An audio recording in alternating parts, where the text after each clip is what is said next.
Salut internet, désolé, dès qu'il y a un peu de musique, je m'enjaille. Dans cette vidéo, je vais te présenter Junior. Junior, c'est la moto que je vais utiliser cette année. Donc je vais te montrer tous les réglages et toutes les modifications que j'ai fait dessus. Mais avant, intro. Salut, moi c'est Tom, je suis passionné de sport extrême et instructeur dans à peu près tout ce qui roule. J'ai créé cette chaîne YouTube pour te partager mes rêves et te faire vivre mes aventures. Alors installe-toi dans ton canapé et abonne-toi.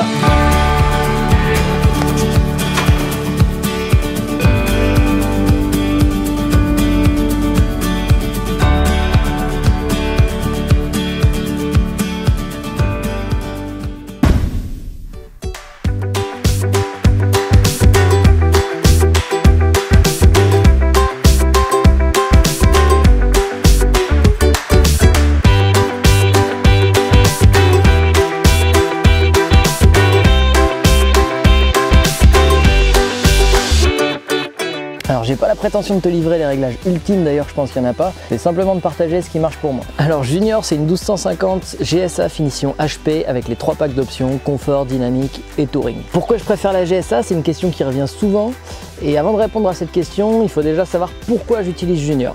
Junior pour moi c'est l'aventure. Et qui dit aventure dit à mon sens gros besoin d'autonomie. Donc avoir une grosse autonomie en termes de carburant pour moi c'est un premier point essentiel. Deuxième point, les protections. La moto est beaucoup plus protégée d'origine, donc elle se protège mieux elle-même en cas de chute et elle te protège mieux. Du vent, de la pluie et de tout le reste. Je dis pas qu'elle est mieux que la 1250 GS, c'est pas vrai. Je dis simplement qu'elle est plus adaptée à mes besoins. Ce que je te propose, c'est qu'on parte du bas et qu'on monte petit à petit et on va commencer avec les pneumatiques. J'en ai essayé pas mal ces derniers temps. Et pour moi, celui qui sort du lot, c'est le Wild de chez Michelin. Le choix de tes pneus, il n'y a pas de bonne réponse. C'est comme celui de ta moto. Il faut simplement trouver le pneu qui colle le mieux avec ce que tu veux faire. Alors encore une fois, c'est peut-être pas le meilleur pneu du monde, mais en tous les cas, dans tout ce que j'ai essayé et pour ce que je fais, c'est celui qui me convient le mieux.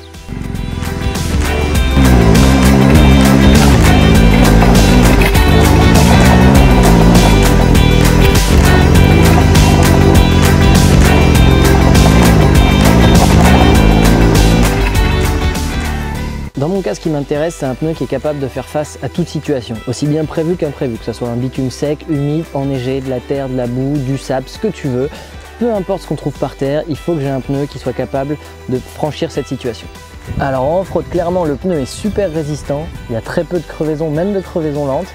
Le pneu arrière a une durée de vie de plusieurs milliers de kilomètres dans une utilisation intensive 100% off-road, ce qui est vraiment pas mal.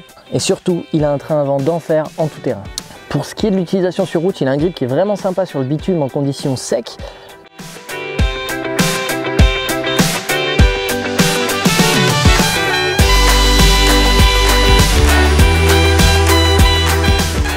Son seul petit défaut, effectivement, c'est que lui vibre un peu de l'avant. On entend un léger bruit, mais on ne peut pas tout avoir. En conditions humides, c'est un peu plus délicat, mais tout pneu avec une structure tout terrain, il faut faire attention sur le bitume mouillé, c'est évident.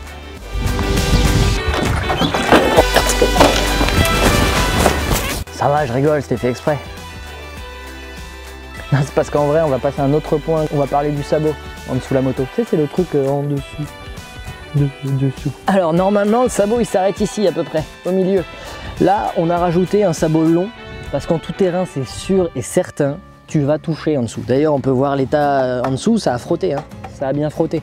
Le nombre de cailloux qui sont envoyés, le nombre de fois où tu vas la poser volontairement, parce qu'imaginons tu ne peux pas poser la béquille, tu ne peux pas la garer sur la béquille ou autre. Un petit monticule, tu poses le sabot sur le monticule. Tiens, tant qu'on est là, autre élément vital de ta moto, la demi-coquille. Tous les cas, tu dois protéger la partie basse de ton cylindre, c'est vital. Quand tu vas poser, effectivement la moto va reposer sur les crash bars, mais il suffit qu'un caillou soit mal placé et viennent percer ton cylindre ici. Regarde, on le voit ici tout à fait, j'ai un gros cran sur ma demi-coquille de protection. Ça veut dire qu'un caillou est venu taper ici. Si je n'avais pas eu cette demi-coquille, potentiellement je perçais mon cylindre. Et ça, c'est chiant. Bon, maintenant que j'ai fait le malin, faut la relever, hein.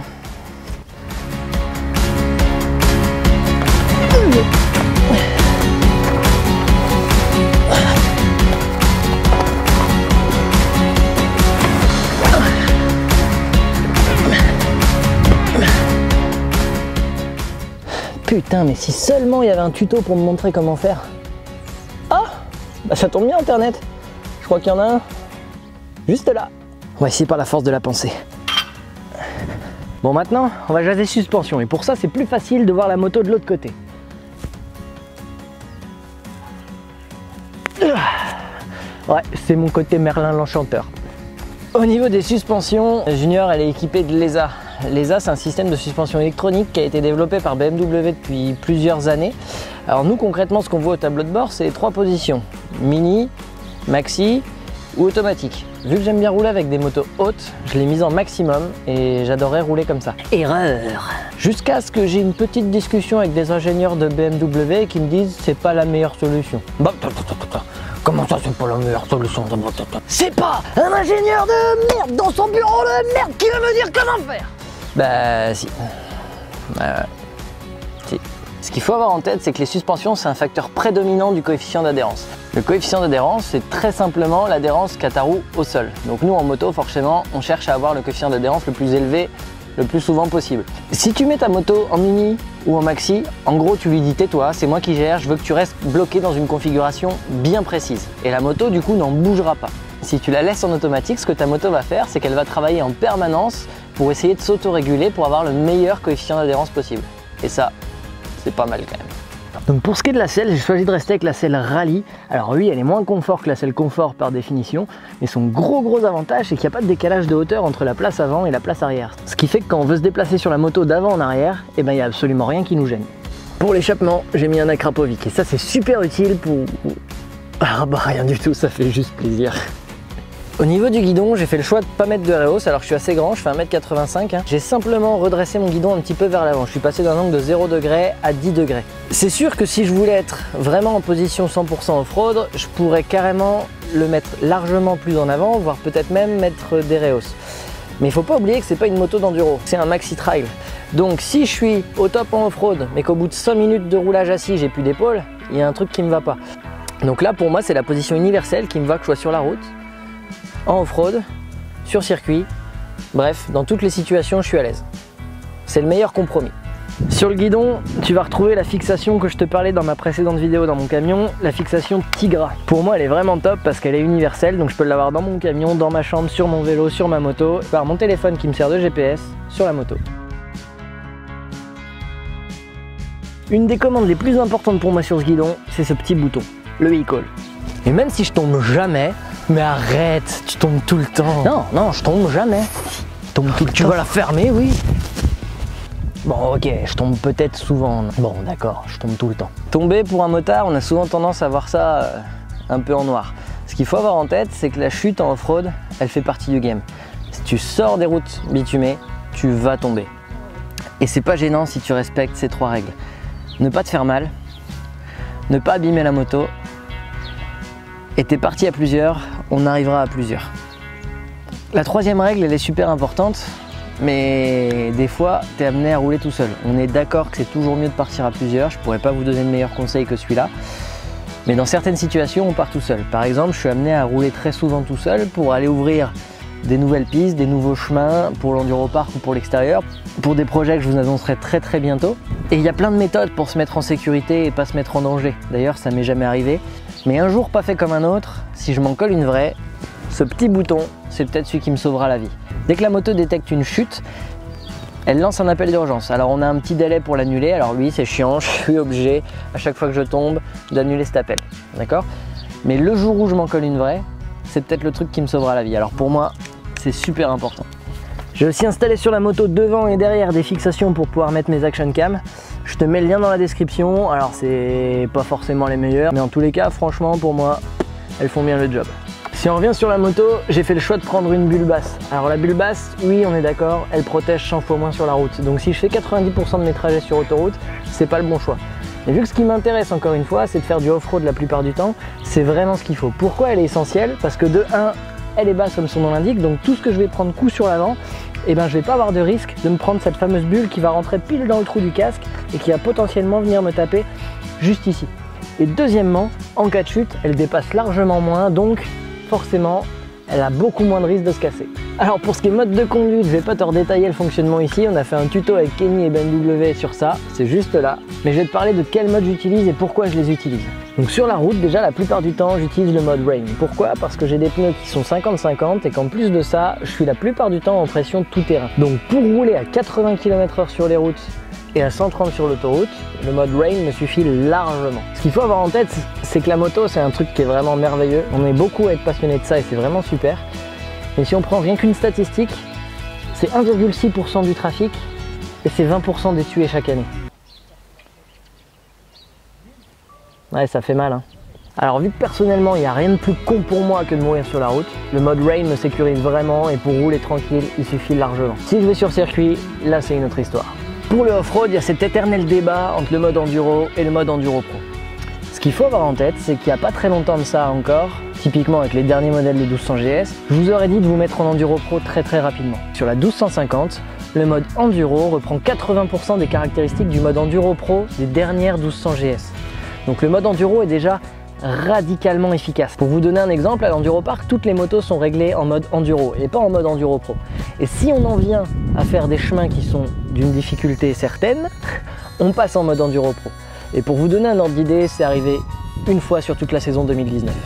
Donc si tu as une 1250 avec le mode enduro, il y a déjà de quoi faire. Mais d'accord, il est bourré d'électronique. Et pour un mec qui a déjà un peu d'expérience en off-road, il peut paraître vraiment intrusif. Le meilleur conseil que je peux vous donner sur la 1250, c'est peu importe votre niveau et votre expérience en off-road, passez par ce mode enduro. Il va vous permettre quelque chose de super important, comprendre comment fonctionne la moto. Ce qu'il faut avoir en tête, c'est qu'on en arrive à un moment où le maxi trail se sépare vraiment de l'enduro. Les techniques ne sont plus les mêmes, les trajectoires ne sont plus les mêmes.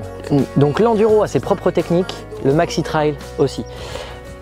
Le fait de rouler en mode enduro, surtout pour un enduriste, elle va t'empêcher de faire ce que tu as envie de faire. Et ça va t'obliger à comprendre comment elle fonctionne. Et une fois que tu auras compris comment la moto fonctionne, tu passes en enduro pro avec ces nouvelles techniques que tu pourras faire manuellement. Et là, tu seras redoutable. Et ce fameux shift cam va permettre d'aller chercher du couple vraiment très bas et de pouvoir tracter très loin. Si je vous dis ça, c'est pas du tout pour vous brider, mais c'est parce que je suis passé par là. Depuis que j'ai accepté d'essayer de comprendre la moto, de comprendre ce mode enduro, et ben c'est simple, en enduro pro, je passe à des endroits où je passais pas avant. Mes techniques ne sont plus du tout les mêmes. J'ai dû totalement changer ma façon de rouler. Si je faisais du chemin tranquille roulant, il n'y aurait absolument aucun intérêt. Pourquoi je roule en enduro pro? Parce que ce que je cherche à faire, c'est d'ouvrir des pistes qui sont d'un niveau de difficulté assez élevé pour l'enduro park ou pour des projets dont je vous parlerai très bientôt. Donc forcément, pour ces difficultés qui sont élevées, je préfère pouvoir gérer manuellement la moto. Alors, ça ne veut pas dire qu'elle va pas m'aider, hein. Le mode enduro pro, c'est pas du tout un mode qui est off. Oh, bonjour les canards. Le mode enduro pro, c'est pas du tout un mode off, hein. Dans quasiment plus aucune situation, je déconnecte le traction control et l'ABS. L'ABS, c'est très simple, c'est dans aucune situation. L'ABS off-road est réellement ultra efficace, donc je le retire plus jamais. Pour ce qui est du traction control, il n'y a qu'une situation, c'est dans le sable mou. Le sable mou, effectivement, je le déconnecte, mais c'est la seule et unique situation. Et ça va même plus loin que ça. Le traction control, maintenant, il est tellement efficace que quand tu es en perdition dans un truc un peu engagé, eh ben, il va pouvoir te sauver les niches. Alors pas dans 100% des cas, on est loin de là, mais depuis que je l'utilise, ça m'est arrivé plusieurs fois de me dire bon, là je suis mort, de sentir la moto régulée pour moi et de réussir à monter. Et de me dire ah merde, si elle n'avait pas été là, je serais pas monté. Par contre, l'intervention de toutes les assistances électroniques en mode enduro pro est très tardif. Donc en gros, ça intervient un peu comme le truc de la dernière chance. Donc soit tu t'es auto-stoppé avant, soit tu as eu le temps de te satelliser déjà 20 fois. Bon, sur Junior, tu as peut-être remarqué qu'il y avait des autocollants. C'est un kit déco, mais pas que. C'est surtout des protections. On a développé ça avec S2 Concept et ça a deux gros avantages. De 1, tu peux personnaliser ta moto et de 2, surtout, tu peux la protéger. Si tu as envie d'en savoir plus, on se retrouve dans les commentaires. Bon voilà Internet, comme je te l'ai dit, je prétends pas te livrer les réglages ultimes. Je t'ai juste montré ce qui marchait pour moi. Donc si tu veux en savoir plus, on se retrouve dans les commentaires. Et alors voyure. Bon, comme j'ai pas de tenue et pas les clés, faut que je rentre en poussant. Oh merde. Fais chier.